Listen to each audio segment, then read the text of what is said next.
فذكر بالقرآن من يخاف وعيد.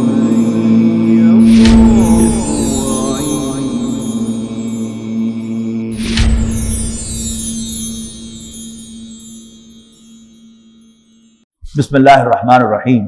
الف لام را تلک آیات الکتاب و قرآن مبین. الف لام را یہ آیات ہیں کتاب الہی کی اور قرآن مبین کی، واضح قرآن کی.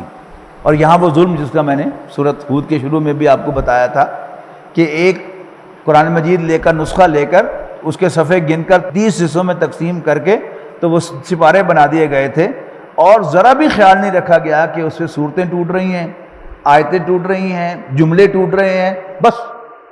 اور پھر فالو کرنے کے لیے جس طرح حفاظ نے اور ہم سب نے اس کو فالو کیا ہے کہ جو سپارہ تلاوت کرتا ہے وہ اسی ایک آیت جو ہے وہ سورہ ہجر کی پڑھ کے بس ختم کر دے گا، اور پھر اگلے دن تلاوت جو ہے وہ دوسری آیت سے شروع کرے گا.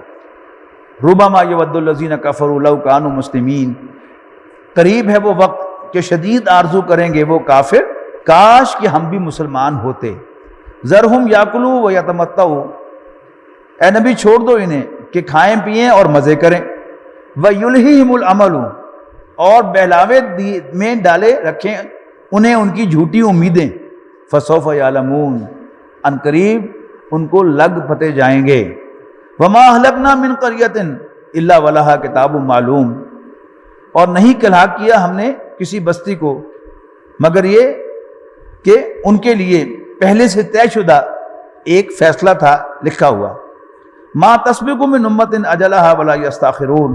اور نہیں آگے نکل سکتی کوئی قوم اپنی ہلاکت کے وقت سے اور نہ وہ پیچھے رہ سکتی ہے. وقالوا. اور یہ کہتے ہیں یا ایھا الذی نزل علیہ الذکر. اے وہ شخص کہ جس کے اوپر نصیحت نازل کی گئی ہے، انک لمجنون. تم تو پاگل ہو معاذ اللہ. لو ما تاتینا بالملائکۃ ان کنت من الصادقین. کیوں نہیں لے آتے تم ہمارے سامنے فرشتوں کو اگر تم سچے ہو. ما ننزل الملائکۃ. اے نبی کہہ دو کہ نہیں نازل کیا کرتے ہم فرشتوں کو الا بالحق، مگر فیصلہ چکانے کے لیے. وما کانوا اذا منذرین.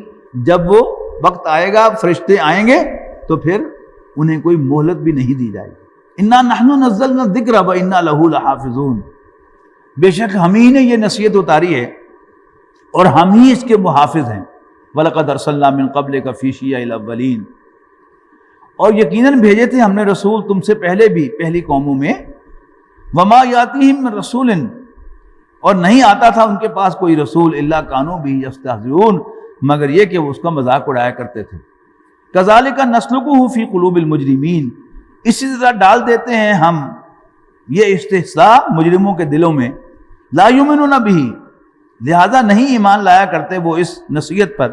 وَقَدْ خَلَتْ سُنَّةُ الْأَوَّلِينَ. اور بے شک رہا ہے طریقہ یہی پہلے لوگوں کا. وَلَوْ فَتَحْنَا عَلَيْهِمْ بَابًا مِّنَ السَّمَاءِ. اور اگر ہم کھول دیتے ان پر دروازہ آسمان کا. فَظَلُّوا فِيهِ يَعْرُجُونَ. اور وہ دن دہاڑے اس پر چڑھنے بھی لگتے. لَقَالُوا. تو پھر بھی کہتے إِنَّمَا سُكِّرَتْ أَبْصَارُنَا. کہ ہماری تو آنکھوں پر جادو کر دیا گیا ہے. بَلْ نَحْنُ قَوْمٌ مَسْحُورُونَ. نہیں بلکہ ہم جادو زدہ لوگ ہو گئے ہیں. وَلَقَدْ جَعَلْنَا فِي السَّمَاءِ بُرُوجًا وَزَيَّنَّاهَا لِلنَّاظِرِينَ. اور یقیناً بنائے ہیں ہم نے آسمان میں بہت سے برج. وَزَيَّنَّاهَا لِلنَّاظِرِينَ. اور ہم نے ان کو دیکھنے والوں کے لیے بڑا حسین، بڑا پرکشش بنایا ہے. وَحَفِظْنَاهَا مِنْ كُلِّ شَيْطَانٍ رَجِيمٍ. اور ہم نے محفوظ کر دیا ہے انہیں ہر شیطان مردود سے.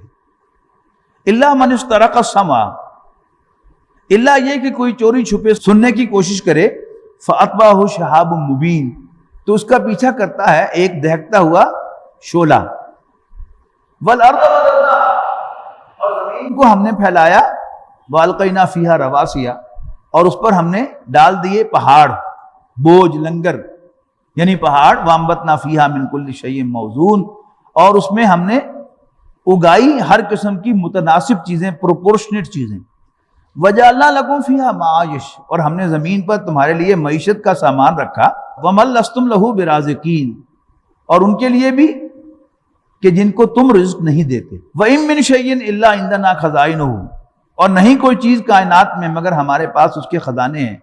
وَمَا نُنَزِّلُهُ إِلَّا بِقَدْرٍ مَّعْلُومٍ، البتہ ہم نہیں نازل کرتے مگر ایک مقرر اندازے کے مطابق. اور یہ جو اللہ تعالیٰ کے خزانوں کی بات ہے، اس میں ایک بات یہ بھی ہمیں یاد رکھنی چاہیے، اللہ تعالیٰ سے مانگتے ہوئے ذہن میں بھی یہ ہونا چاہیے اور اللہ تعالیٰ سے کہنا بھی چاہیے کہ میں کسی فقیر سے نہیں مانگ رہا، میں غنی سے مانگ رہا ہوں. تیرے پاس سب کچھ ہے، تو نے صرف سینکشن کرنی ہے تو سینکشن کر دیں. جب ہم یہ سوچیں گے کہ کیسے ہوگا، ایک تو یہ اللہ تعالیٰ سے بے یقینی ہے، اور پھر وہ دعا میں وہ فورس نہیں رہتی. لیکن جب ہم یقین کے ساتھ کہیں گے کہ اللہ تیرے پاس سب خزانے ہیں، تو فقیر نہیں، تو تنگ دست نہیں، تو خزانوں کا مالک ہے، دے مجھے، دے مجھے، تجھی سے مانگنا یا بتا میں کہاں جاؤں. اور اللہ تعالیٰ سے مانگتے ہوئے یعنی جو قرآنی دعائیں ہیں یا مسنون دعائیں ہیں، ان کی اپنی ایک برکت ہے، وہ تو آپ کو ضرور حاصل ہوگی. لیکن یاد رکھیے گا کہ پیٹنٹ نسخہ جو ہوتا ہے اس میں اتنا مزہ نہیں ہوتا، ویرائٹی میں مزہ ہوتا ہے. اللہ تعالیٰ سے مانگتے ہوئے بھی اگر الفاظ بدل بدل کر اللہ تعالیٰ سے مانگیں گے تو ایک تو کنسنٹریشن رہے گی اللہ تعالیٰ کے ساتھ، آپ کی کمیونیکیشن رہے گی. اگر آپ رٹے رٹائے الفاظ بول رہے ہوں گے تو برکت تو ملے گی، جیسے کہ میں نے عرض کیا کہ اللہ کے الفاظ سے بہتر کسی کے الفاظ نہیں، نبی اکرم صلی اللہ علیہ وسلم کے کلمات سے بہتر کسی کے کلمات نہیں. لیکن جو اللہ تعالیٰ کے ساتھ ذاتی کنیکشن ہے وہ الفاظ بدل کر ہوگا. مثلا انی عبدک، اے اللہ میں تیرا بندہ ہوں، فاسألک، میں تجھ سے مانگتا ہوں. اللہم انت ربی، تو میرا رب ہے، فاتنی، دے مجھے. یعنی عربی ضروری نہیں ہے اس کے لیے، اپنی زبان میں مانگیں. اردو بھی ضروری نہیں ہے، اگر آپ کی فرسٹ لینگویج پنجابی ہے تو پنجابی میں مانگیں. اللہ تعالیٰ کو سب زبانیں آتی ہیں، اسی نے تو سکھائی ہے ہمیں. تو یہ اللہ تعالیٰ سے مانگنا، اس کا بھی ایک ڈھنگ ہے کہ لپٹ کے مانگنا، لڑ کے مانگنا.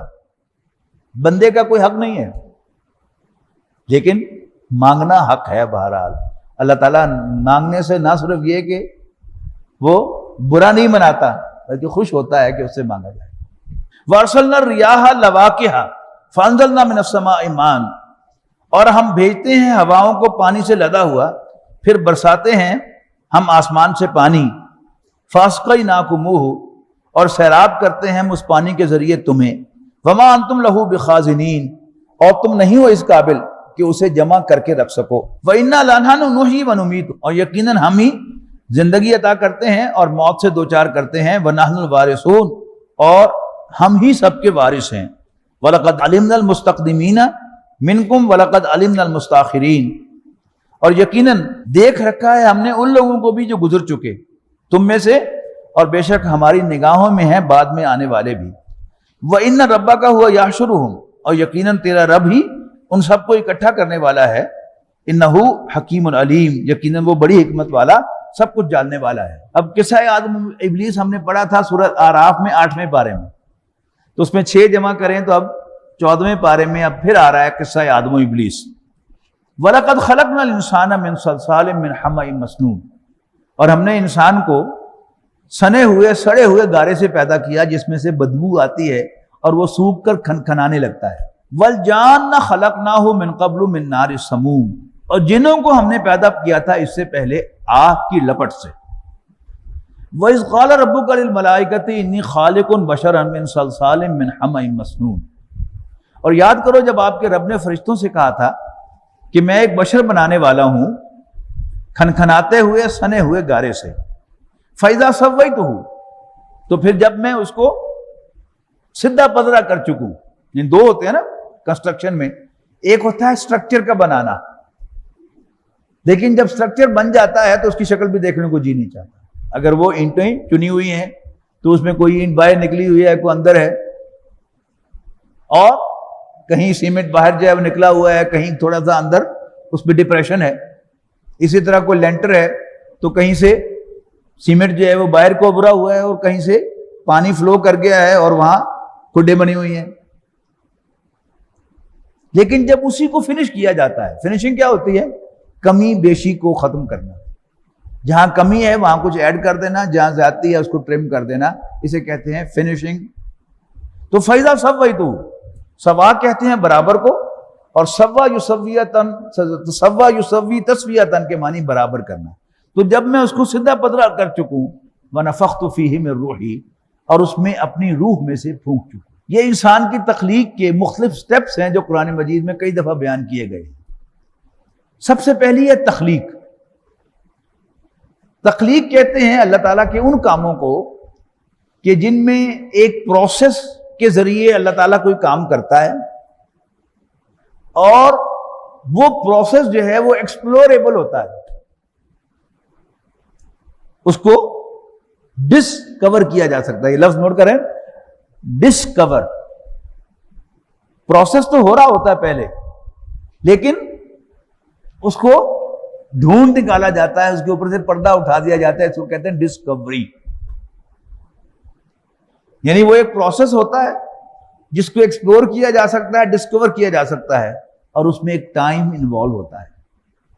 اس کے مقابلے میں ہوتا ہے اللہ کا امر. اللہ کا امر کیا ہوتا ہے؟ انما امرو اذا اراد شیئا ان یقول له کن فیکون. بے شک اللہ کا امر یہ ہے کہ جب وہ کسی کام کا ارادہ فرماتا ہے تو اس سے کہتا ہو جا، and there it is، اور جھٹ وہ ہو جاتا ہے. نہ اس میں کوئی ٹائم لگتا ہے اور نہ اس کا کوئی پروسیس ہے.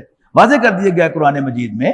اب وہ دور نہیں ہے زیادہ، سورہ بنی اسرائیل میں ہم پڑھیں گے کہ یسألونک عن الروح، اے نبی آپ سے روح کے بارے میں پوچھتے ہیں.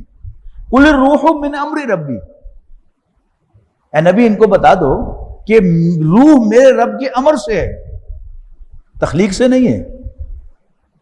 فما اوتیتم من العلم الا قلیلا، اور تمہیں اس کے بارے میں تھوڑا ہی علم دیا گیا ہے. Don't try to explore, discover کرنے کی کوشش نہ کرو، یہ اللہ کے حکم سے بنی ہے. تو پہلا سٹیپ کیا ہے؟ جسم کی تخلیق. یہ تخلیق کے پروسیس میں سے گزری ہے. اس میں دو ورشنز ہیں.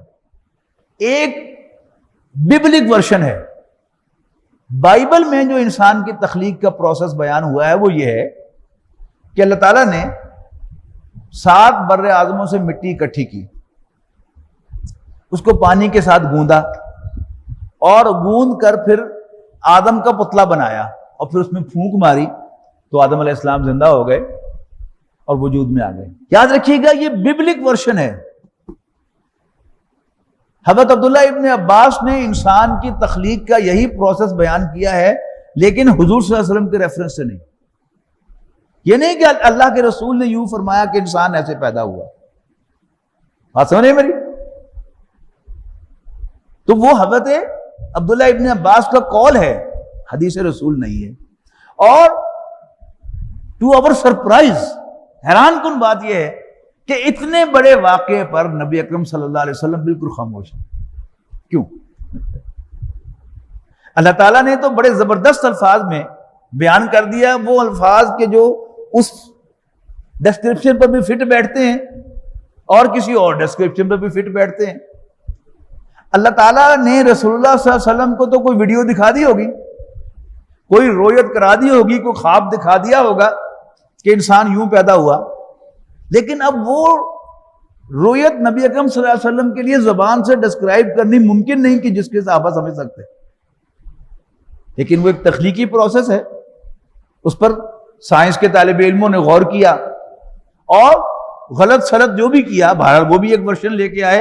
ان الفاظ میں وہ ورشن بھی فٹ بیٹھتا ہے. وہ ورشن کیا ہے کہ گارا مٹی جب گل سڑ جائے، سیاہ مٹی، اگر آپ نے کبھی سفر کرتے ہوئے دیکھا ہو کہ بعض جوہڑوں میں عورتیں کپڑے سمیت پانی میں جا کر ایک سیاہ رنگ کی مٹی نکال رہی ہوتی ہیں، اور اس مٹی کا آ کر وہ لیپ کرتی ہیں اپنے کچے گھروں کے اوپر، اور بارش سے بھی وہ لیپ جو ہے وہ بہتا نہیں. کیوں؟ اس میں لیس پیدا ہو چکی ہوتی ہے، وہ ان آرگینک سے آرگینک میں کنورٹ ہو چکا ہوتا ہے. اور جب ہم نے اپنے گھروں کی لپائی کرنی ہوتی ہے چھتوں کی، تو ہم کیا کرتے ہیں؟ مٹی کی ایک ٹرالی یا آدھی ٹرالی لے کے آتے ہیں، اس میں پھر توڑی لا کے مکس کرتے ہیں اور پھر اس میں پانی ڈال کے اس کو چھوڑ دیتے ہیں، 3-4 روز 5 روز وہ پڑی رہتی ہے، تو پھر اس میں وہ جو توڑی ہوتی ہے، بھوسا ہوتا ہے، وہ آرگینک سبسٹنس ہے، اور وہ پھر جو ہے اس میں لیس پیدا کرتا ہے اور لائف پیدا کرتا ہے، تو پھر اس میں بھی دراڑیں نہیں پڑتی۔ ورنہ اگر آپ مٹی کا لیپ کریں گے چھت کے اوپر تو اس میں جو ہی وہ خشک ہوگا دراڑیں پڑ جائیں گی اور پھر پانی رسے گا آپ کی چھت کے اوپر۔ لیکن اگر آپ نے اس میں توری ڈالی ہوئی ہو، کچھ وقت دیا ہو اس کو، یعنی سننے کے لیے، بدبو کے لیے، تو پھر اس میں دراڑیں نہیں پڑتی۔ تو سائنس کا جو ورژن ہے اس میں وہ یہ ہے کہ پہلے مٹی کے اندر وہ لائف پیدا ہوئی، جو پہلا اینیمل پیدا ہوا، جانور پیدا ہوا، وہ امیبا تھا، اور پھر اس کے بعد پھر اس میں کچھ تبدیلی آئی اللہ تعالیٰ کے حکم سے، خود بخود نہیں۔ پھر اللہ تعالیٰ نے اس میں اور تبدیلی پیدا کی اور پیدا کی اور پیدا کی، یعنی پہلا جو امیبا تھا وہ صرف مائکروسکوپ میں خوردبین میں نظر آتا تھا۔ اس کے بعد پھر یہ چھوٹے موٹے کیڑے مکوڑے جو ہے، یہ جو آنکھوں سے نظر آتے ہیں نیکڈ آئی سے، یہ پیدا ہوئے۔ پھر بڑے بڑے جو حشرات ہیں وہ پیدا ہوئے، پھر اس سے بڑے جانور، پھر مچھلیاں پیدا ہوئیں، سانپ پیدا ہوئے، یعنی یہ سب کچھ جو ہے وہ سٹیپ بائی سٹیپ بنتا چلا جا رہا ہے، بنتا چلا جا رہا ہے، بنتا چلا جا رہا ہے، اور فائنلی پھر ہومو سیپین وجود میں آ گیا۔ اور پھر اس ہومو سیپین میں سے اللہ تعالیٰ نے ایک جوڑا سلیکٹ کر لیا، اور وہ تھا آدم و حوا۔ ان دونوں کے اندر اللہ تعالیٰ نے روح پھونک دی۔ اچھا، ہومو سیپین اور آدم و حوا میں بھی 2 فرق ہیں، یاد رکھیے گا۔ ہومو سیپین جو ہے وہ صرف ایک حیوان ہے، جبکہ اللہ تعالیٰ نے یہ جو سٹیپ ہے، جو فنیشنگ کا کیا ہے، فَإِذَا سَوَّيْتُهُ، جب میں اس کو سیدھا پدرا کر چکوں۔ تو مصنف عبد الرحمن کی ایک حدیث میں نبی اکرم صلی اللہ علیہ وسلم نے فرمایا کہ اللہ تعالیٰ نے انسان کا پتلا بنایا اور اس کو 40 روز تک چھوڑ دیا، اور شیطان اس کے اندر گھومتا پھرتا رہا۔ تو یہ جو 40 دن اس کو چھوڑا ہے، یہ کیا ہے؟ اس میں اللہ تعالیٰ نے ایک سافٹ ویئر انسٹال کیا ہے۔ حیوان تو تھا وہ پہلے ہی سے، اس کو بھوک لگتی تھی، اس کو پیاس لگتی تھی، اس کو غصہ آتا تھا، اس کے اندر ریپروڈکشن کی خواہش تھی، اس کے لیے وہ کچھ نہ کچھ کرتا تھا۔ لیکن اب جو اللہ تعالیٰ نے اس میں ایک سافٹ ویئر انسٹال کیا، جو اس کا قلب ہے، روحانی قلب، ایک تو یہ قلب ہے جو نظر آتا ہے، اسی کے ساتھ اللہ تعالیٰ نے ایک سافٹ قلب بھی انسٹال کیا انسان کے اندر، کہ جس کی بنیاد پر انسان باقی جانوروں کے مقابلے میں اپنی خواہشات پر کنٹرول کر سکتا ہے۔ یہ ہے تسویہ۔ 2 سٹیپ ہو گئے۔ تیسرا سٹیپ ہے فَإِذَا سَوَّيْتُهُ وَنَفَخْتُ فِيهِ مِن رُوحِي، پھر جب میں اس کو سیدھا پدرا کر چکوں اور اس میں اپنی روح میں سے پھونک چکوں، فَقَعُوا لَهُ سَاجِدِينَ، تو تم ان کے سامنے سجدے میں گر پڑنا۔ اللہ تعالیٰ نے فرشتوں سے اور ابلیس سے جو تقاضا کیا ہے وہ پورے انسان کے سامنے سجدہ کرنے کا ہے، جو ایک مکمل حیوان بھی ہے، مزید بنا اس کو اپنے خواہشات پر کنٹرول بھی ہے، اور پھر اس کے اندر روح بھی ہے جو اس کو راستہ دکھاتی ہے، جو اللہ کی محبت اور معرفت اس کو دیتی ہے اور بتاتی ہے کہ یہ غلط کام ہے اور یہ صحیح کام۔ تو فسجد الملائکۃ کلھم اجمعون، سب کے سب فرشتوں نے اس کو سجدہ کیا، الا ابلیس، سوائے ابلیس کے۔ ابلیس کون ہے؟ ابلیس جو ہے وہ ایک جن ہے جس کا نام عزازیل تھا۔ یہ بڑا عبادت گزار اور بہت علم والا تھا۔ تو اللہ تعالیٰ نے میری اور آپ کی ہدایت کے لیے اس کو آؤٹ آف ٹرن پروموشن دی اور اس کو فرشتوں میں شامل کر دیا اور فرشتوں کا استاد مقرر کر دیا۔ میں نے کہا نا، میری اور آپ کی ہدایت کے لیے۔ یاد رکھیے گا، جب بھی آپ کسی کو آؤٹ آف ٹرن پروموشن دیں گے، یہ ایزیوم کرتے ہوئے کہ کل کو یہ میرا شکر گزار ہوگا، میرے کام آئے گا، لیکن ہمیشہ وہ اس کے برعکس بیہیو کرے گا، وہی آپ کو ٹف ٹائم دے گا۔ فسجد الملائکۃ کلھم اجمعون الا ابلیس، سوائے ابلیس کے، ابا، اس نے انکار کر دیا، ان یکون مع الساجدین، سجدہ کرنے والوں میں شامل ہونے سے۔ قال یا ابلیس، اللہ تعالیٰ نے پوچھا، اے ابلیس، ما لک الا تکون مع الساجدین، تمہیں کیا تکلیف ہے کہ تم سجدہ کرنے والوں میں شامل نہیں ہوئے؟ قال لم اکل اسجد لبشر خلقتہ من صلصال من حمأ مسنون، کہ میرے لیے ممکن نہیں ہے، میں ایسا نہیں ہوں کہ میں سجدہ کروں ایک ایسے بشر کو جس کو تو نے سنے ہوئے سنسناتے گارے سے پیدا کیا ہے۔ سورہ اعراف میں الفاظ پڑھ کے آئے ہیں کہ تو نے مجھے آگ سے پیدا کیا اور اسے مٹی سے پیدا کیا، یہاں اسی کی مزید وضاحت تک کھول کر گارے سے، کھنکھناتے ہوئے بدبودار گارے سے پیدا کیا۔ قال فاخرج منها فإنك رجیم، تو اللہ تعالیٰ نے فرمایا کہ نکل جا، تو مردود ہے، دھتکارا ہوا ہے۔ وَإِنَّ عَلَيْكَ اللَّعْنَةَ، اور تیرے اوپر لعنت ہے، إِلَى يَوْمِ الدِّينِ، بدلے کے دن تک۔ قال ربی فانظرنی إِلَى يَوْمِ يُبْعَثُونَ، تو اس نے اللہ تعالیٰ سے پرمیشن مانگی کہ مجھے مہلت دے اس دن تک جب یہ دوبارہ اٹھائے جائیں، کہ میں ثابت کر سکوں اپنا پوائنٹ کہ یہ اس مقام کا اہل نہیں ہے جو تو نے اس کو دے دیا۔ قال فإنك من المنظرین، تو اللہ تعالیٰ نے فرمایا کہ جا تجھے مہلت دی جاتی ہے، إِلَى يَوْمِ الْوَقْتِ الْمَعْلُومِ، ایک مقرر وقت کے دن تک۔ قال ربی بما اغویتنی، تو اس نے کہا کہ اے میرے مالک، جیسے تو نے مجھے راستے سے ہٹا دیا ہے، مجھے بہکا دیا ہے، لَأُزَيِّنَنَّ لَهُمْ فِي الْأَرْضِ، تو اب میں بھی ضرور دل فریبیاں پیدا کروں گا ان کے لیے زمین پر، ہر چیز کی، زمین کی ہر چیز ان کو لبھائے گی، کھینچے گی، اس کے اندر یہ اپنی کشش محسوس کریں گے، اور میں ضرور بہکا کر رہوں گا ان کی اکثریت کو۔ الا عبادک منہم المخلصین، سوائے تیرے ان بندوں کے جن کو تو اپنے لیے خالص کر لے گا، منتخب کر لے گا۔ یہ دیکھیں نا، مخلص نہیں ہے، مخلص ہے، خالص کیے گئے۔ قال ھذا صراط علی مستقیم، اللہ تعالیٰ نے فرمایا کہ یہ ہے مجھ تک پہنچنے والا سیدھا راستہ۔ ان عبادی لیس لک علیہم سلطان، یاد رکھنا میرے بندوں پر تمہیں کوئی اختیار نہیں ہوگا، الا من اتبعک من الغاوین، سوائے ان کے کہ جو بھٹکنے والوں میں سے خود تیرے پیچھے چلیں گے۔ وَإِنَّ جَهَنَّمَ لَمَوْعِدُهُمْ أَجْمَعِينَ، اور یقیناً جہنم کا وعدہ ان سب کے لیے ہے۔